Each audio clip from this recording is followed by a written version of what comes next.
Assalamualaikum warahmatullahi wabarakatuh. Okey, pastikan pada awalnya anda telah pun ada skrin begini. Awak dah buka Xam, tekan start admin. Okey, so pastikan semuanya okey,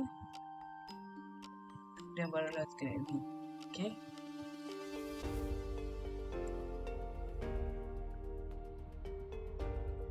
Okey, sekarang anda berada dekat anda punya SQL, paparan anda punya PHP admin, paparan database anda. Pastikan anda punya database dah siap.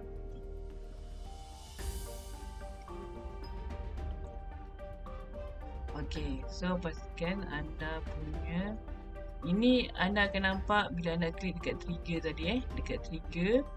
Kemudian anda boleh susun anda punya jadual elok lah. Okey, ini hubungan relationship. Okey, pastikan kunci primer semua dah ada, dah lengkap semuanya anda punya jadual lah. Okey, tadi tu anda perlu screenshot kemudian ini pula.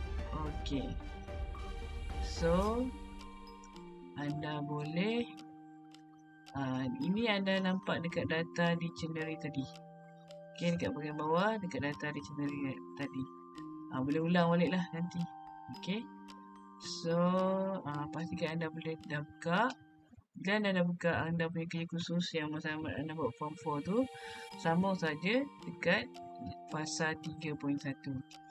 Okey, selepas dia ada pasal 3 tu, pergi kepada pasal 3.1. Ini adalah jadual. So sekejap lagi anda akan screenshot lah file anda tu. Okey,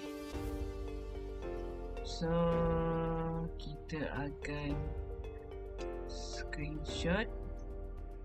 Ini jangan risau, anda ada file ni daripada kerja khusus form 4 tu yang dah print semua tu, ingat tak? Dan Google Docs anda akan cari balik lah. Okey, jadi kemudian anda akan screenshot anda punya jadual tu berada dekat anda punya my PHP admin lah. Okey, sekejap. Okey, sekejap ya. Pastikan anda buka dulu lah dalam Google Drive. Okay. So ini jadual anda dah siap dah. Screenshot tanpa saja.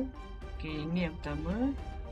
Kemudian yang kedua pula kita akan pergi ambil balik kepada data dictionary tadi. Okey, data dictionary tadi anda akan screenshot. Okey, ini adalah dua evidence yang perlu ada. Okey, screenshot cantik-cantik, pastikan semua jadual ada, jangan tertinggal. Okey, so ini adalah pasal 3.1 anda. Pastikan dah siap sebelum anda naik form 5. Okey, tapi nak siap tu kena anda punya SQL dah siap lah. SQL dah siap, so muka surat 6 dan 7. Okey, so itulah 3.1.